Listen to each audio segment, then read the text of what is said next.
April is Poetry Month. We are celebrating this morning with some great poetry recommendations to get you and your kids involved. Joining us this morning, author and illustrator Katie Davis. Hi, Annie. Thank you very much. I'm great. How are you? Good. Is it hard to get kids involved with poetry? Because it's a little bit offbeat. You know, I think that poetry, people have this idea that poetry is this lofty stuff that's hard to understand, but there is a lot of great poetry that kids I can read,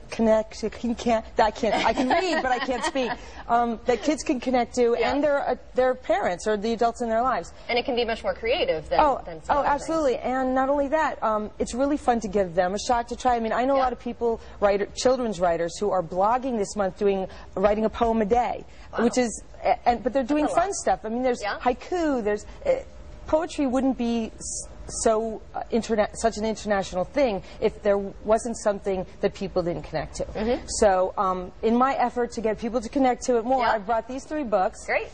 Mirror, Mirror is such a cool book. You can get it at R.J. Julia's in Madison.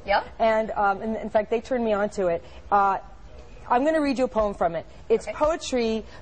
In poetry, you read from the top down. But this author, Marilyn Singer, she also has written them from the bottom up. Same poem. And because of that, you get 2 different points of view.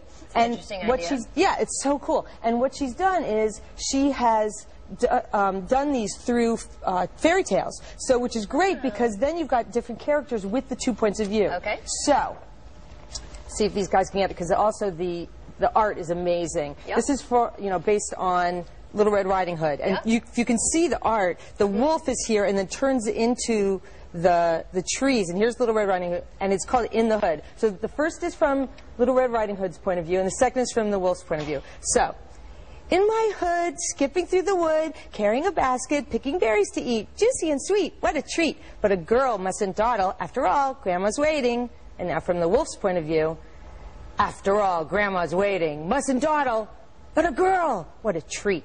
Juicy and sweet, picking berries to eat, carrying a basket, skipping through the wood in my hood.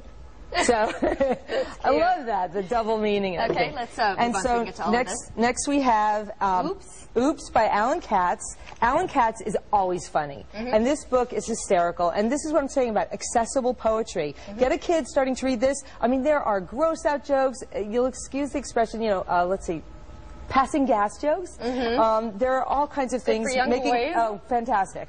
And also, he includes stuff from when he was in 2nd grade. And his report cards and things that he wrote that are really, really clever. And the last one is Poetry Speaks, Who I Am, which is an anthology, and it's great for teens. You know, teenagers are full of angst and emotion, and poetry is great for that. And there are places in the back, they've included a whole bunch of pages where kids can write their own poetry in the book. And there's also a CD with this book, so you can hear the poets reading their own work, which is a really wonderful experience and allows you to connect even further with it. So it's great. This is great too because it's so much more understandable. I think a lot of times people think of poetry as something that might be difficult for them. Right, and these are so accessible. Right, and that's why funny poetry is great. And this stuff, the mirror, mirror stuff, the reverso poetry is wonderful because kids can puzzle it out and write them themselves. And if you just change the punctuation and the capitalization, you have a whole different meaning, and it really teaches a lot about why punctuation is so important, which kids are forgetting in all the emails. And you have a couple blogs? I have a blog, Katie Davis, what is it? KatieDavisBlog.com. And I cover all these in my newsletter, which you can sign up on my website, KatieDavis.com. But and I'm going to have some really cool interviews with Alan and the authors, and I include secrets and stuff. Great. Thank you so much, Katie. Thank you, Annie. I appreciate it. For more, you can log on to our website, WTNH.com. We'll be right back.